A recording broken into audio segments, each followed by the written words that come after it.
panjang sih kuliahnya. Karena si bahannya juga sebenarnya nggak terlalu gimana-gimana. Dan kita udah pernah bahas sebenarnya terkait tata kelola. Ini review sedikit teman-temannya, ingat prinsip manajemen risiko melekat pada apapun yang kalian perbuat. Kerangka kerja melekat pada sebuah organisasi, outputnya adalah policy atau kebijakan, dan juga panduan, dan juga roadmap atau action plan. Kemudian ada proses manajemen risiko, ini identik pada setiap risiko yang teridentifikasi. Berarti kalau punya 100 risiko, berarti kalian juga punya 100 proses manajemen risiko. Ya, langkah-langkahnya ada 3 langkah awal, 3 langkah utama, lingkup konteks kriteria, penilaian risiko, perlakuan risiko, didukung juga sama 3 tahapan pendukung. Yang 3 tahapan pendukung ini harus ada di setiap langkahnya. Oke. Ini tetap jangan lupa teman-teman, karena di soal PG itu nanti suka ditanyain. Sekali lagi saya nggak bikin soalnya, gitu ya. Jadi saya akan membantu teman-teman untuk bisa pass the grade lah minimal gitu ya. Untuk RC matrix, jangan lupa aja teman-teman responsible itu apa, accountable itu apa, consulted sama inform itu apa. Karena banyak banget kalau ada 4 soal nanti yang di bawah ini merupakan contoh dari responsible kayak gitu lah. Jadi jangan sampai lupa. Oke, sekarang kita mulai ke chapter berikutnya, yaitu kita membangun pemahaman struktur organisasi yang mengacu pada GCG di Indonesia, spesifik di Indonesia. Gitu ya, karena kalian tinggal dan mungkin nanti awal-awal kerja di Indonesia dulu, gitu ya. Jadi harus mengerti prinsip GCG khususnya di Indonesia. GCG itu apa? GCG itu adalah Good Corporate Governance. Bukan government, tapi governance. Governance itu governansi berarti ya, atau bahasa Indonesianya adalah tata kelola. Jadi tata kelola korporasi yang baik, good corporate governance di Indonesia. Ini istilahnya sangat-sangat umum pada praktisi, jadi nanti kalian lihat-lihat aja. Nah yang pertama nih teman-teman, kayaknya kita udah pernah ngebahas sih terkait ini sedikit banyak ya, terkait struktur organisasi waktu kayaknya pertemuan ketiga atau pertemuan keempat gitu salah. Ya terkait struktur organisasi ini, diingat-ingat lagi aja teman-teman gitu ya. Intinya struktur organisasi adalah sistem gitu ya, sistem yang formal atau pola yang formal. Fungsinya adalah untuk merancang atau menguraikan peran, tanggung jawab, akuntabilitas yang didelegasikan, dikendalikan, dikoordinasikan. Atau tipe organisasi kayak apa? Ya, apakah tipenya tipe struktural, misalnya apakah tipenya tipe fungsional gitu. Terus jenis kewenangannya gimana, siapa mesti lapor kemana, siapa yang mesti berakuntabel terhadap apa, kayak gitu ya. Jadi pembagian akuntabilitas, responsibilitas, dan juga peran, wewenang itu juga diatur di sini, di struktur organisasi, dan kedudukan para pejabat juga, gitu ya. Pejabatnya mau di mana nih? Pejabat maksudnya adalah orang yang punya jabatan. Jadi setiap jabatannya itu lini otorisasinya kemana gitu. Mau lapor ke siapa, bawahannya siapa, dan kayak gimana, tugasnya ngapain, intinya gitu. Ya, ini intinya kalian definisi kayak gini, silahkan dibaca-baca, karena kalau nggak salah lumayan banyak ditanyain. Nah ini contohnya fungsional, kita udah bahas ya, kalau fungsional berarti berdasarkan fungsinya. Seperti ini misalnya contohnya direktur, ada fungsi pemasaran, operasional, keuangan, sama SDM, sumber daya manusia. Jadi dia dibagi berdasarkan fungsi. Nah, selanjutnya adalah divisional. Kalau divisional berarti berdasarkan si divisinya. Biasanya mengacu pada produk tertentu. Misalnya kayak gini, ada direktur utama, bawahnya langsung manajer produk 1 sama produk 2. Yang produk 1 ada pemasarannya, ada operasional, ada sumber dayanya. Yang produk 2 sama, tapi dibaginya berdasarkan produk atau divisional. Gitu ya. Misalnya ini divisi yang ngurusin pelatihan. Ini divisi yang ngurusin ujian misalnya, kan beda tuh ya. Tapi di bawahnya mungkin fungsinya sama-sama aja. Gitu. Cuman ini dibedakan berdasarkan produk biasanya atau service. Kemudian matriks. Matrix itu intinya adalah gabungan tapi biasanya dipakai di project management. Gitu ya, seperti ini, general manajernya siapa atau direktur utama siapa, langsung ke fungsinya, di bawah ini langsung juga ada subfungsinya. Gitu ya, yang dimana ini manajer project A, B, dan C segala macam. Oke, kita masuk ke GCG, teman-teman. GCG adalah tata kelola perusahaan yang baik. Gitu ya, kita spesifik ke korporasi karena teman-teman adalah STMA. STMA kan asuransi biasanya ya. Asuransi biasanya menganut GCG. Ada yang lain sebutannya GPG, Good Public Governance.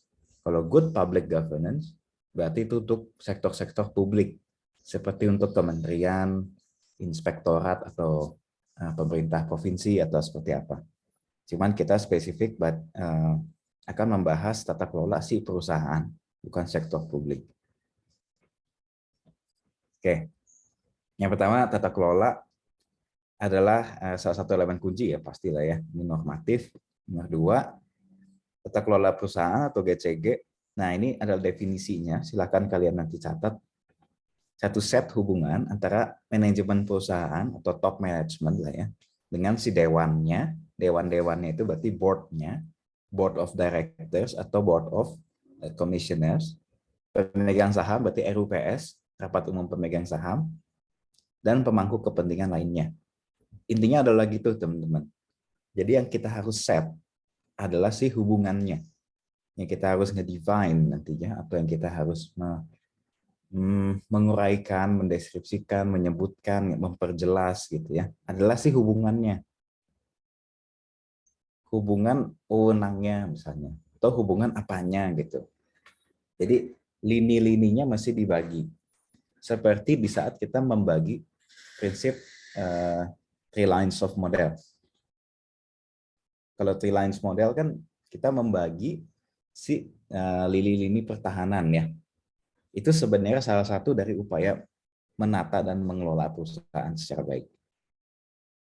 Oke, nomor 3, tata kelola perusahaan juga menyediakan struktur, gitu ya. Struktur melalui mana tujuan perusahaan ditetapkan dan cara mencapai tujuan tersebut. Intinya visi dan misi itu juga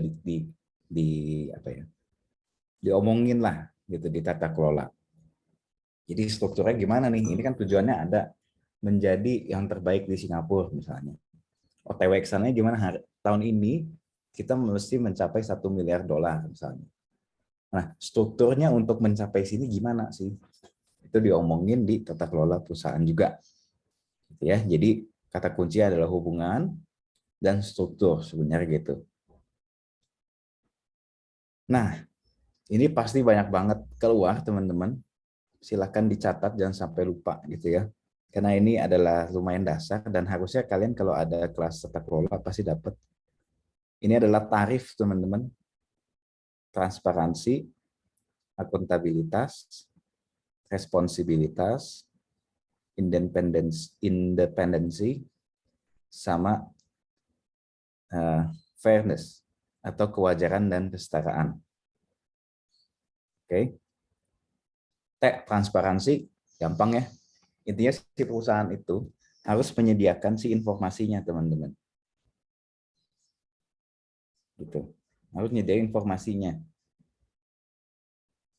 ke publik. Cuman jangan sampai tidak bertanggung jawab juga, dalam artian kalian jangan membeberkan semua datanya juga gitu ya. Kalau itu bukan transparansi namanya, rada-rada lah. Cuman harusnya kalian menyediakan informasi yang diperlukan dan juga bisa dilihat oleh publik gitu. Seperti laporan tahunan.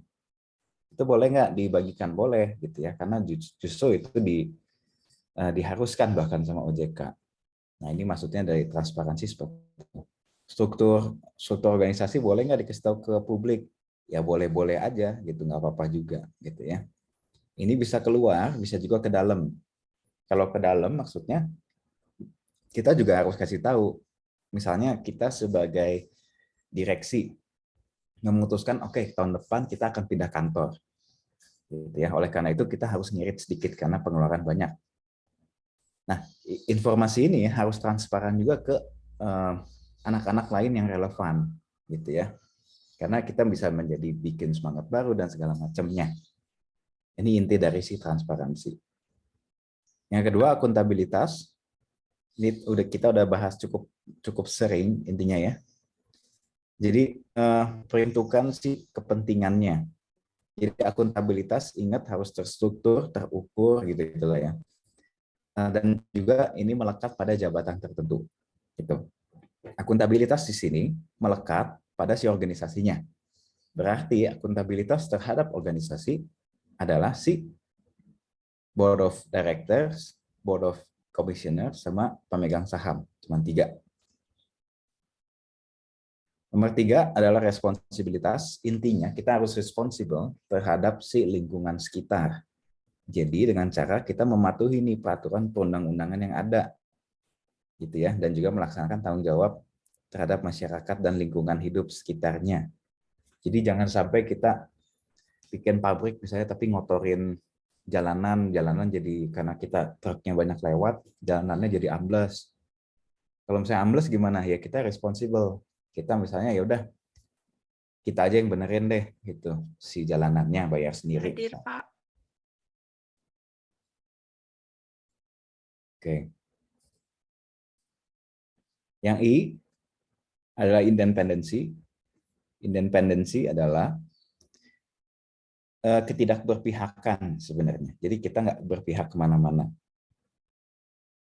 Jadi kita harus independen gitu ya. Jadi maksudnya adalah ini, masing-masing organ, ingat organ perusahaan ada 3 teman-teman, BOD, BOC, sama RUPS. Oke. Sama RUPS, ada 3 ini, BOD, BOC, sama RUPS. Ini merupakan organ perusahaan. Kata siapa? Kata Indonesia, teman-teman. Kalau misalnya kalian nanti baca, kalian misalnya sampai baca literasi lain, bisa gitu ya. Kalau organ perusahaan bukan ini sih, ya mungkin, tapi mungkin itu nggak mengacu ke Indonesia. Karena di Indonesia didefinisikan secara jelas di undang-undang atau di kebijakan lain, organ perusahaan adalah BOD, BOC, dan RUPS. Jadi maksud dari independensi, si 3-an ini jangan saling mendominasi, gitu ya. Karena si BOD ini tugasnya adalah eksekutif, BOC ini untuk ngawasin, si RUPS ini nanti di atas, jangan ikut-ikutan ke bawah, gitu. Ini maksudnya adalah ini. Jadi secara independen, sehingga masing-masing organ perusahaan 3 orang ini tidak saling mendominasi dan tidak dapat diintervensi oleh pihak lain. Oke, nomor yang 5, kewajaran dan kesetaraan. Ini adalah fairness. Jadi bukan kesamarataan, bukan equality, bukan, tapi fairness. Jadi si perusahaan ini harus juga memperhatikan pemegang saham punya kepentingan, gitu ya, sama stakeholder lain tentunya. Cuman dengan asas kewajaran sama kesetaraan. Itu kalau misalnya nggak wajar, ya udah nggak usah gitu. Oh kita nggak wajar nih kalau misalnya ya, harusnya kan setiap tahun itu perusahaan itu bagi-bagi dividen, intinya kita bagi-bagi untung untuk pemegang saham, gitu. Nah anggaplah tahun ini kita merugi karena ada COVID, gitu. Kita ngomong ke RUPS, RUPS kayaknya tahun ini kita belum bisa bagi profit, bahkan pegawai aja banyak yang dipecat nih, gitu. Harusnya RUPS memperhatikan prinsip kesetaraan ini, prinsip fairness ini, ya fair aja karena tahun ini memang rugi besar gitu. Dan siapa juga yang tahu COVID bakal datang dan bakal sepanjang ini misalnya gitu ya. Jadi ya udah wajar, ya udah tahun ini nggak usah. Misalnya seperti itu. Oke, ini lanjut ya. Ini prinsip yang tadi ya. Transparansi, akuntabilitas, responsibilitas, independensi, sama kewajaran atau tarif. Ini adalah prinsipnya. Yang ini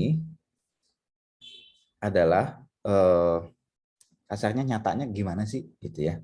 Misalnya ada kerangka kerja tata kelola korporasi. Itu ya, struktur akuntabilitasnya gimana? Saya lapor ke siapa? Intinya mas struktur organisasi. hak pemegang sahamnya sejauh mana? Ini harus didefinisikan.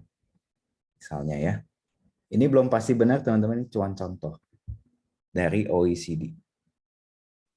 Kemudian perlakuan adil terhadap pemegang saham. Ya, pemegang saham memang nanam kita modal, tapi bukan berarti dia kayak dewanya gitu. Bukan juga sih. Tapi dia harus diperlakukan tetap secara adil. Jangan sampai malah kita kayaknya ngecil-ngecilin profit aja deh.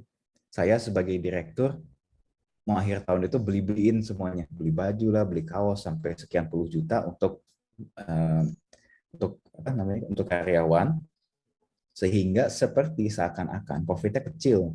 Kalau profit kecil, berarti pemegang saham nggak akan dapat apa-apa, gitu ya. Nah ini nggak boleh gitu ya, karena kita nggak perlakuan adil, tidak fair kalau kayak gitu. Oke, lanjut. Ini peran pemangku kepentingan dalam tata kelola. Jadi didefinisikan ya, misalnya, lu ngapain, misalnya si manajer. Manajer itu setara apa sih? Terus kalau head of department bedanya sama manajer sejauh mana gitu-gitu. Kemudian ada disclosure, transparansi, ini ya, ke publik atau ke internal. Sama responsibilitas atau tanggung jawab dari si para dewan atau BOC dan BOD. Nah, dengan menerapkan semua ini dan banyak hal lainnya sebenarnya, kita bisa achieve yang dikenal dengan sustainable growth atau pertumbuhan berkelanjutan, gitu ya. Ini namanya sustainable growth. Oke, lanjut. Tata kelola perusahaan yang baik masih sama. Ini berdasarkan Undang-Undang PT, gitu ya. Undang-Undang PT adalah tentang perseroan terbatas. Kenapa sih kita mesti belajar tentang PT? Karena PT adalah korporat intinya, gitu ya. Karena kita ngomong perusahaan, berarti ini adalah PT. Nah, teman-teman, saya orangnya nggak suka hafalan, cuman nanti kalau nggak salah ada satu soal yang menanyakan Undang-Undang PT nomor berapa. Ini kalian mesti hafal mati ini 40 tahun 2007. Oke, ini Undang-Undang PT, kalau nggak salah ada di satu soal. Nah ini ya, jadi perseroan terbatas adalah perseroan atau badan hukum, dan juga ada persekutuan modal, jadi nggak boleh cuma satu orang yang mengemodalin, nggak boleh. Didirikan berdasarkan perjanjian yang sah, gitu ya, dengan modal yang seluruhnya terbagi dalam saham. Misalnya, saya punya PT senilai 100 juta, saya bagi 3 sama teman-teman. Saya 60, ada yang 20, ada yang 20, itu boleh. Gitu ya, karena harus persekutuan modal. Nggak boleh saya 100%. Kenapa sih nggak boleh? Lucunya ini spesifik lagi di Indonesia. Kalau kalian suatu saat mendirikan PT di UK misalnya, di apa namanya, di Inggris, itu boleh sebenarnya. Cuman sekali lagi ini tata kelola perusahaan yang baik di Indonesia itu tidak boleh, harus persekutuan modal.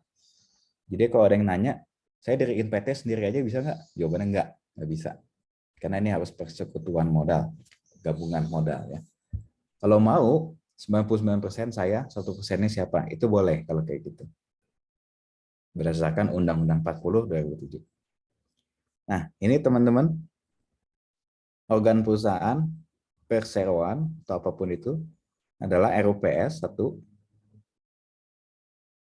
direksi 2, dan dewan komisaris. Oke, jangan sampai salah. Kalau top management adalah direksi dan dewan komisaris, karena RUPS tidak ikut-ikutan. Tapi kalau organ perseroan, RUPS, direksi, sama dewan komisaris. Oke. Ini definisi lebih jauhnya di antara 3 organ tersebut. 1, 2, 3. Kalau RUPS itu adalah organ perseroan yang mempunyai wewenang, tapi nggak diberikan pada direksi atau dewan komisaris dalam batas yang ditentukan oleh undang-undang. Biasanya itu dia memberhentikan atau meng-hire direksi dan dewan komisaris kalau RUPS. Ya. Direksi kan kasarnya kalau di perusahaan itu bosnya bos lah gitu ya. Jadi yang mecat dia tuh siapa sih? Yang mecat dia adalah RUPS, menurunkan atau menaikkan. Ya, misalnya tiba-tiba direksi yang sekarang direktur utamanya meninggal misalnya. Terus kita mesti ngangkat siapa nih? Nah, itu yang memutuskan nggak boleh direksinya sendiri, nggak boleh dewan komisaris sendiri, tapi harus sama RUPS. Gitu. Dua, direksi. Direksi itu yang menjalankan ya, menjalankan berarti eksekutif untuk kepentingan perseroan dengan maksud dan tujuan perseroan. Tiga, dekom. Dekom itu pengawasan. Kita udah ngomongin ini ya kemarin ini. Jadi direksi menjalankan, dewan komisaris mengawasi. Oke, tata kelola perusahaan yang baik itu ada dua sistem nih. Ada one board system, ada two board system. Kalau one board system berarti nggak ada komisaris. Oke, kalau nanti ada soal yang pokoknya nggak ada komisarisnya, pasti jawabannya one board system. Di one board system ada nggak direktur utama? Ada jawabannya. Terus yang ngawasin siapa? Yang ngawasin namanya non-executive board atau dewan non-eksekutif. Gitu. Kalau two board system, ini sama banget sama Indonesia, sama USA, sama ya. Two board system itu, karena Indonesia menganut two board system, berarti ada, literally ada dua dewan. Board itu adalah dewan, berarti ada dua dewan. Dewan, satunya adalah direksi, satunya dewan komisaris. Oke, jadi ini contohnya misalnya Indonesia, US, setahu saya pakai ini, Jepang juga pakai ini. Kalau one board system itu Singapura. Contohnya ya. Seperti ini misalnya. Jadi perusahaan-perusahaan di Singapura nggak ada tuh commissioners of apalah Singapore Airlines. Tapi adanya mungkin non-executive board. Oke. Ini siapa yang nganut? Bukan direksinya, bukan LPS, tapi Indonesianya. Jadi ini nggak bisa kita apa-apain ya. Kamu nggak bisa, saya mau mendirikan PT di Indo, tapi pengennya one board, nggak bisa. Kalau misalnya kayak gitu, kamu kena ini ya, kena secara hukum menyalahi. Ini contoh one board system, misalnya RUPS, langsung turun ke direksi, langsung ke non-eksekutif, dan juga eksekutif. Jadi non-eksekutif ini adalah seperti komisarisnya, atau komite auditnya. Eksekutif ya berarti orang yang mengeksekusi, berarti orang yang menjalankan sehari-harinya, seperti operasional dan lain-lain. Nah, kalau ini two board system, which is yang dianut sama Indonesia itu yang ini, teman-teman. Gitu ya. Jadi direksi adalah eksekutif, dewan komisaris adalah oversight atau pengawasan, tata kelola korporasi dipegang oleh organ perusahaan, sekali lagi. RUPS, direksi, dan komisaris. Manajemen korporasi, misalnya ini adalah manajemen eksekutif sebenarnya, yang memegang pemasaran, operasional, keuangan, SDM, UI UX design misalnya, atau apapun itu. Sedangkan Dewan Komisaris timnya tuh audit, pemantau resiko, dan lain-lain. Gitu ya. Jadi kurang lebih two board system seperti ini. RUPS langsung dibagi dua dewan, komisaris sama direksi. Nah, sekarang kita ke tata kelola risiko. Kalau tadi kan tata kelola perusahaan. Intinya, itu sama aja persis banget teman-teman gitu ya. Jadi, tata kelola risiko itu adalah tata kelola, tapi konsep tata kelola yang tadi kita omongin, tapi dalam hal pengelolaan risiko. Intinya cuma itu. Jadi ini adalah tidak hanya menyertakan manajemen risiko itu apa gitu ya. Ini kan kita di bagian desain sama kakak kerja misalnya. Tapi juga kita ngelihat bagaimana si risiko ini terkait pengambilan keputusan itu terjadi. Atau gimana sih koordinasinya, atau gimana sih rekonsiliasinya, atau apa ya, perdamaian gitu ya.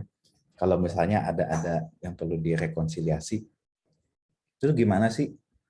Jawabannya adalah dengan pembagian akuntabilitas, responsibilitas, dan wewenang sekali lagi terhadap manajemen risiko. Kalau tadi terhadap manajemen perusahaan, sekarang terhadap manajemen risiko. Bedanya cuma itu, ya. Jadi nggak terlalu sulit. Nah, tata kelola risiko menerapkan prinsip-prinsip tata kelola yang baik. Prinsip-prinsip tata kelola yang baik adalah tarif tadi, teman-teman ya, transparansi, accountability, responsibility, independency, sama fairness. Untuk identifikasi, penilaian, sama pengkomunikasian risiko. Itu intinya adalah ya proses manajemen risiko sih. Jadi kita menerapkan prinsip tata kelola yang baik dalam memproses risiko-risiko kita, intinya gitu doang. Cuman dalam rangka kita mau mengomunikasikan risiko, ngomongnya siapa ya? Lapornya kemana ya? Konsultasinya kemana ya? Nah itu kan harus mempunyai three lines of defense, misalnya three lines model, atau prinsip-prinsip yang lainnya. Jadi nggak bisa cuman kayak gitu aja.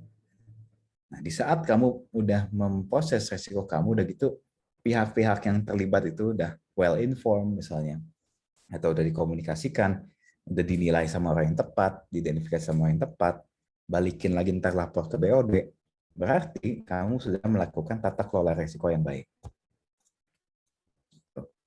Nah, kata si ini International Risk Governance Council, katanya yang ini ya, angka tata kelola resiko itu di lembaga keuangan termasuk asuransi ada 3 fungsi utama. Pertama adalah board-nya atau dewannya. Kedua adalah fungsi manajemen risiko skala perusahaan. Ketiga adalah penilaian tata kelola risiko yang independen. Maksudnya adalah ini lini ketiga. Gitu. Ini lini kedua sebenarnya. Jadi penilaian tata kelola risiko yang independen misalnya apa? Misalnya internal audit gitu, atau komisaris. Intinya adalah kurang lebih sama. Ada yang melaksanakan, ada yang mengawasi, ada yang menengahi. Menengahi berarti RUPS gitu ya. Jadi tetap sama-sama aja.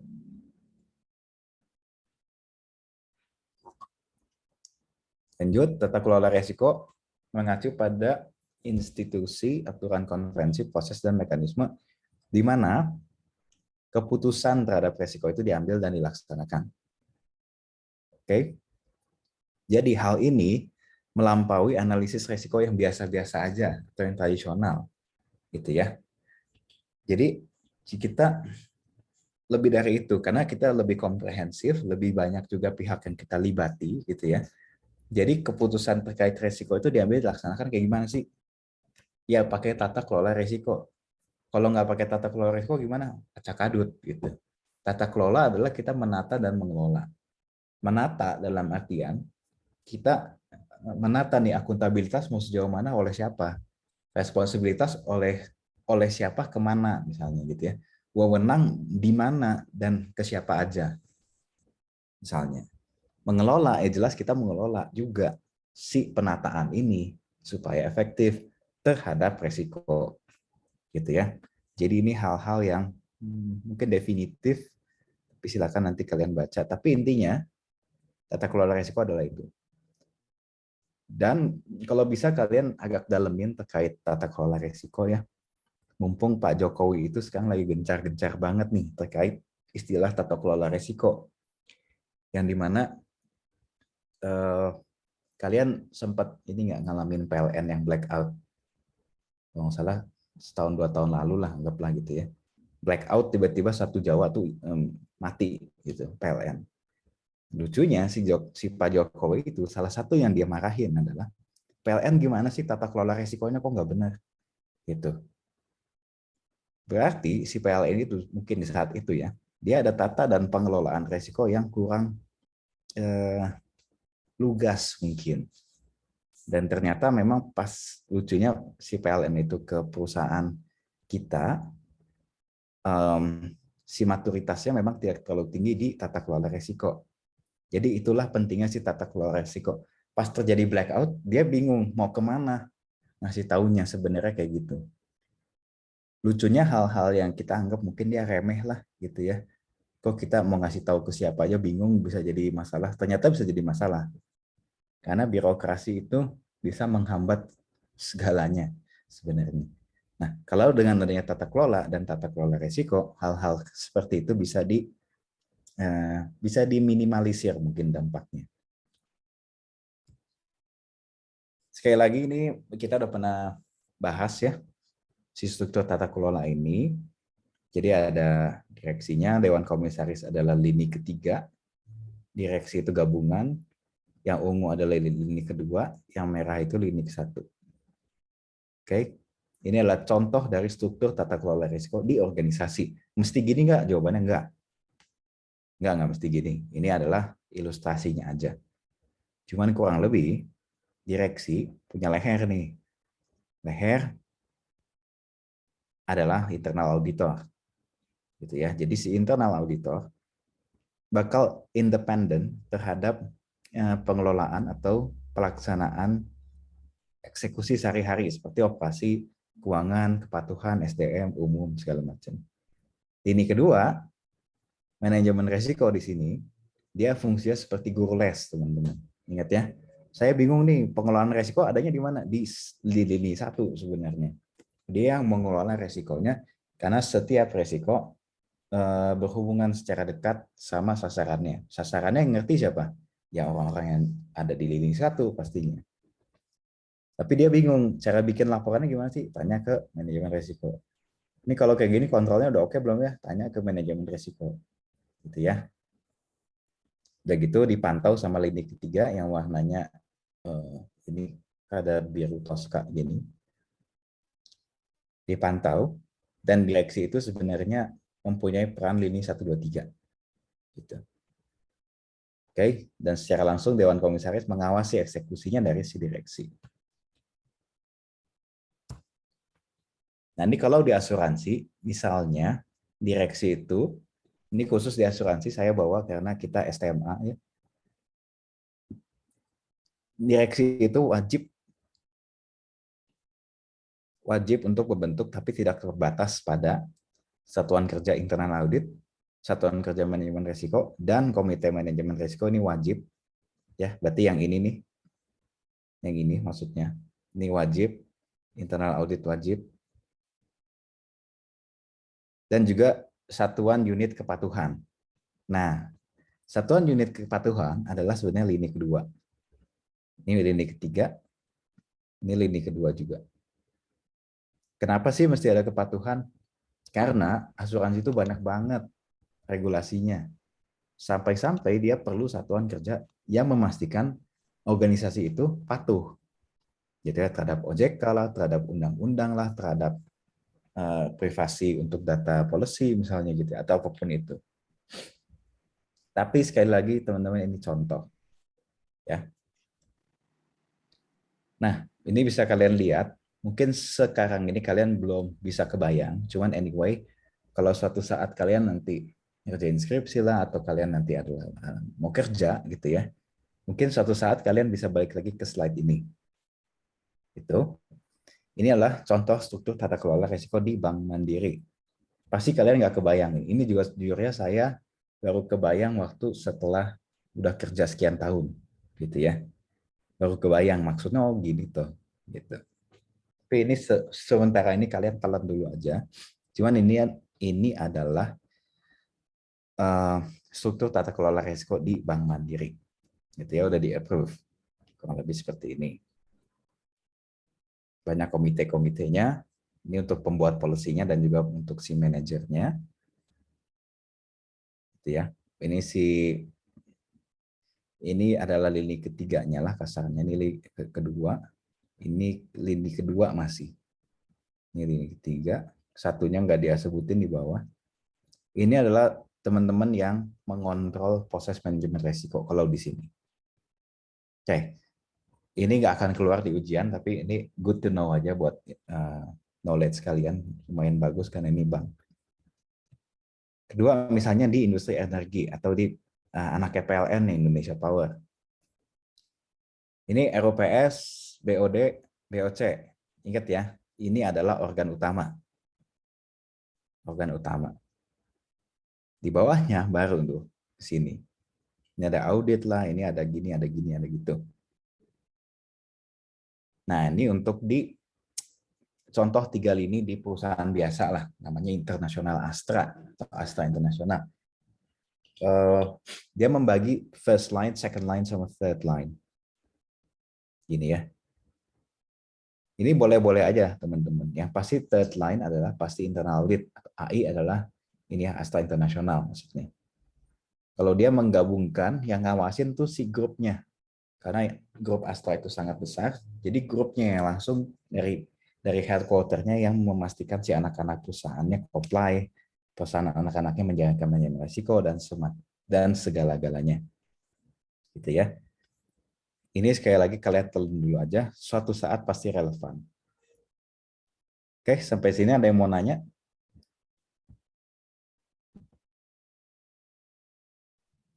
Belum, Mbak. Oke, kalau nggak ada yang nanya, berarti sebenarnya bahannya udah beres teman-teman. Yang saya tebal-tebalkan, tolong dibaca lebih dalam dan diingat-ingat ya. Karena sekali lagi nanti ujiannya PG. Kalau kemarin kalian esai, saya tetap bisa berargumen bahwa ini orang ngerti nih, cuman salah aja gitu ya. Cuman kalau PG udah nggak ada, udah nggak bisa kayak gitu. Oke? Oke, berarti kita ketemu lagi minggu depan di pertemuan ke-10 terkait kepemimpinan manajemen risiko. Oke, teman-teman. Kalau gitu, thank you. Dan minggu depan, 2 minggu lagi, 3 minggu lagi,